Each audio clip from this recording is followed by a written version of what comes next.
What's up, y'all? Hey. What's up? Hey, look, right? I seen this video surfacing around about with Grant Cardone and him talking about black people and how he target black people and he make things so simple. And he said he talked with a little bit of slang, right? About half my audience is black under the age of 40 because we go after that audience and we're talking to them in very street terms, if you will, very not big nomenclature. We just keep everything very tight and simple. And the reason why I wanted to talk about that is because that's why I always push the issue of the two topics of personal growth and financial literacy, right?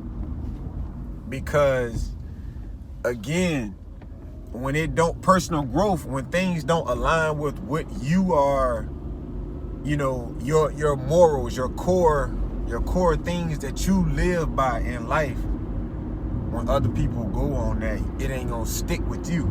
You know what I'm saying? It won't go with you. Like, you're gonna be like, nah, that's not me. Because you know you have principles that live inside of you, and these principles that you go by. And it's like, nah. In financial literacy, you just need to know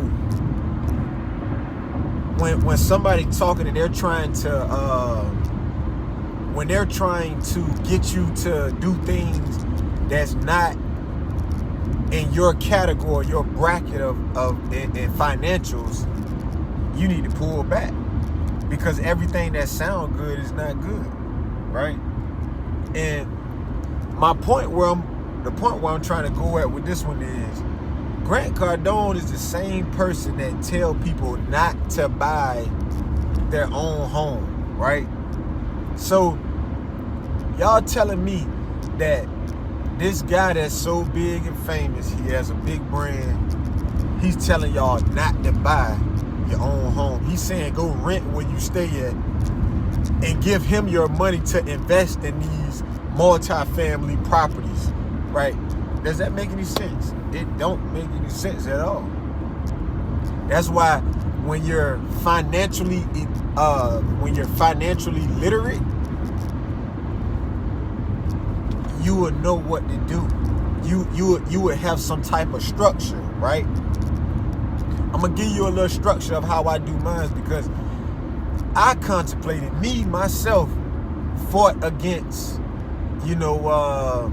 should I rent where I stay at? And it's a lot of people that rents. It's probably more people that rent than the homeowners. Don't hold me to that, but I'm just guessing that it's probably more renters. But I'm gonna tell you the strategy, what I had thought. I'm gonna tell you the strategy that I've actually done, right? And this is kind of against what Grant Cardone was on. What he's saying, don't go buy your own home. He basically, with me, my whole plan was to, in order for me to build wealth, I said I needed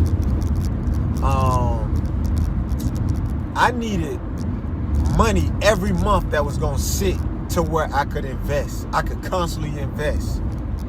So what I did was, again, I told y'all in the past videos, I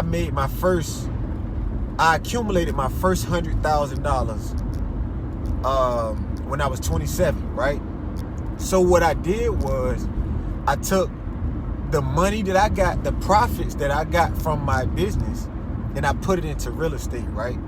I had got my first rental property. So I'm gonna tell you. So from getting my first rental property, I rented that property out for $750, right? This true story. Rented it out for $750. At first, I ain't chewing my wife out, but at first, my wife was like, "What are we gonna do with it?" And I'm like, "Just chill, baby. We're gonna get this. I got a plan. Just when I need you to to be on point when I need you, when your part gonna come into play. But let me get what we need going, right? So I got the property going, right?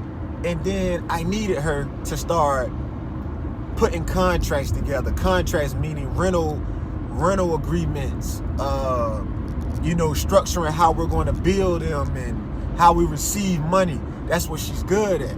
You know what I'm saying? I'm gonna go and create the deal. I'm gonna go and get the money, right? I'm gonna figure out how to make the money. So she played her part, right?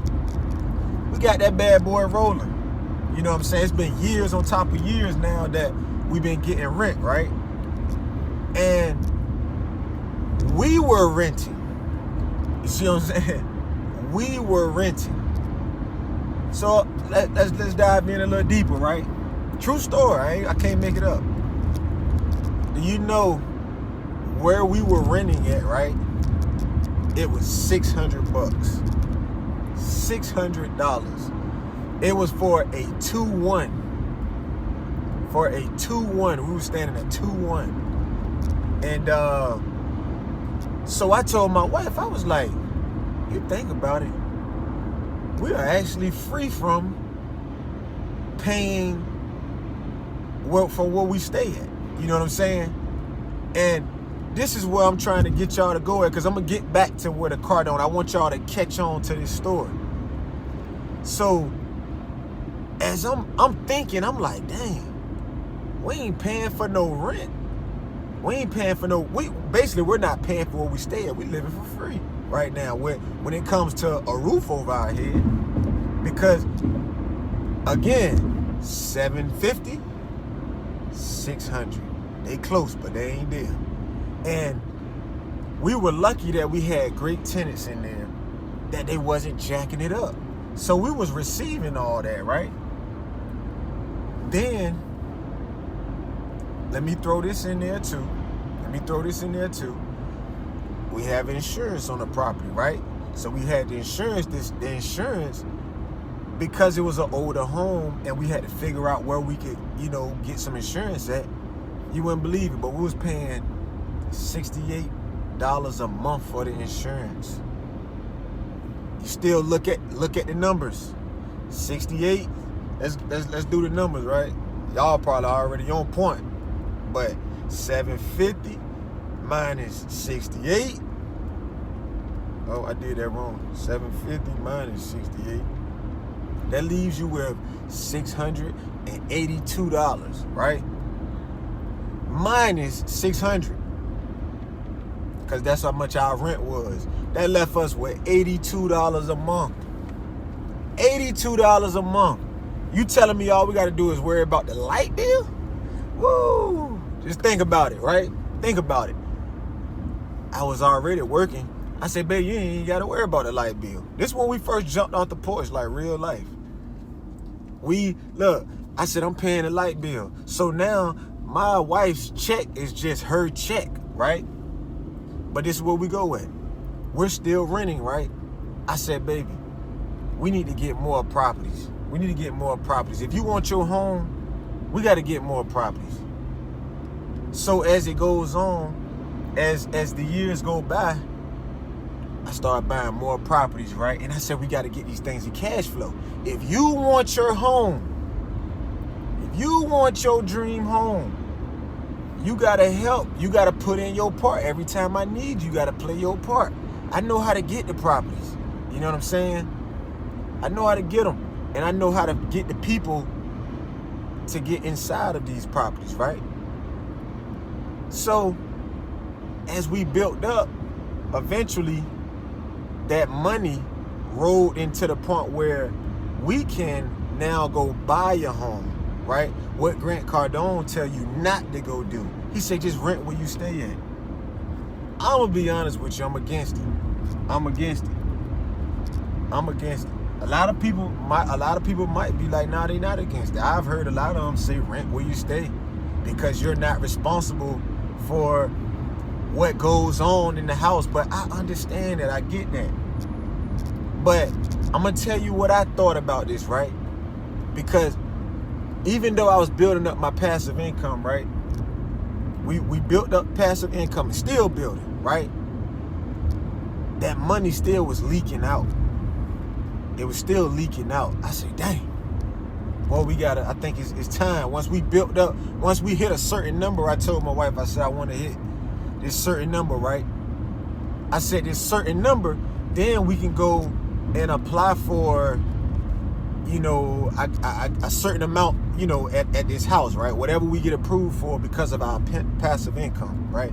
So with that, the passive income, you take that passive income and pay for your own home. That's it right there. That's the whole, that's it. I mean, do I need to go further? Because when you take the passive income, right? Because this is wealth. I'm gonna take this is the whole wealth trap. But Grant Cardone don't want you to get in the wealth trap. He want to get your money, go try to work your money, and then shoot you a little bit back. If that's what you like, that's what you like. But what I'm telling you is build up that passive income, and that passive income will pay for your own home, right? While you're still making money, because you're making money with your business or your job or whatever it may be, you can still be investing, right? You don't want to block nothing from having you, from hindering you from investing, right? So this is the kicker. The passive income rolls into the home that you are buying. You hear me? The home that you are buying. Guess what? Now the money will recirculate back into your household because you're paying into yourself. You're paying into equity, right? Everybody and heard what equity does. It's power in equity. I talk about that on another video, but it's power in equity. You know what I'm saying? Equity is, man, I can go all in. Y'all ain't feeling me right now. I know y'all ain't with me right now. I'm going a little too far. I'm gonna say that one for another video. Man. This is Mr. Wealth Hacker. Look, like, comment, subscribe. Look, leave a comment. Let me know what y'all think about this. I go all in. But look, hey, look. Either you want the Grant Cardone, you're gonna take the Grant Cardone way, or you're gonna take the Mr. Wealth Hacker way. Look, man, go build up the passive income. There's the moral of the story. Go build up the passive income and then buy your home. But don't go buy no crazy home that's just too big. The mortgage is too high. Make sure that your passive income is paying for that mortgage and some more.